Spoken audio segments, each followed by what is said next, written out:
3 நிமிஷத்துக்குள்ள ஒரு முத்தான கதையை சிந்திக்கலாமா? அஷ்டாவக்ரர் அப்படின்னு ஒரு பெரிய ரிஷி இருந்தார். அவருடைய அப்பா பெயர் கஹோலர் அப்படின்னு. இந்த கஹோலர் இருக்காரே, அவர் நல்ல வேதங்களை எல்லாம் படித்தவர், பெரிய ஞானி.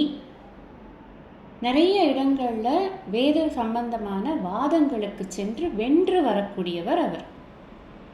அப்படி ஒரு சமயத்தில் வந்தி அப்படின்னு ஒருத்தர் இருந்தார் ஜனகருடைய அரசவையில். அவர் என்ன பண்ணார்னா, இந்த மாதிரி வாதத்துக்கு கூப்பிடுறார். அப்போ இந்த கஹோலர் இந்த வாதத்தில் ஜெயிக்க முடியாமல் தோற்று போய்டுறார்.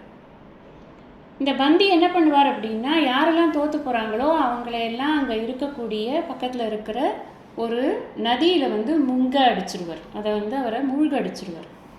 இப்படி நிறைய ஸ்காலர்ஸ் எல்லாம் கூப்பிட்டு டிபேட்டுக்கு கூப்பிட்டு அவர்களெல்லாம் ஜெயிக்க முடியாமல் இந்த மாதிரி நதியில் மூழ்கடிச்சு ஏகப்பட்ட பேரை அந்த மாதிரி பண்ணிட்டார்.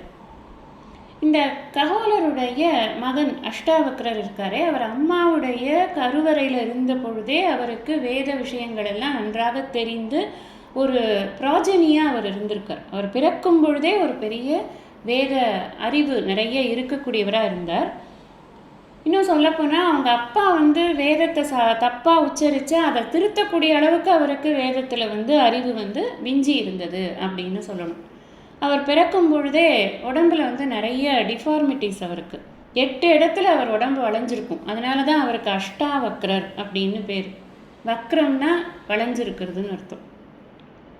அவர் என்ன பண்ணுறார், நம்ம அப்பாவை இந்த பந்தி இப்படி பண்ணிட்டான் இல்லையா, அதனால நம்ம அவனை பழிவாங்கணும் அப்படின்னு சொல்லிட்டு, பழிவாங்கிறதுங்கிறத காட்டிலும் அவனுக்கு இருக்கிற அகங்காரத்தை முதல்ல நீக்கணும் அப்படின்னு சொல்லி அந்த ஜனகருடைய அரசவைக்கு போய் பந்தியை வாதத்துக்கு கூப்பிட்டு இவர் ஜெயிச்சிடுறார். அஷ்டாவக்ரர் ஜெயிச்சிடுறார்.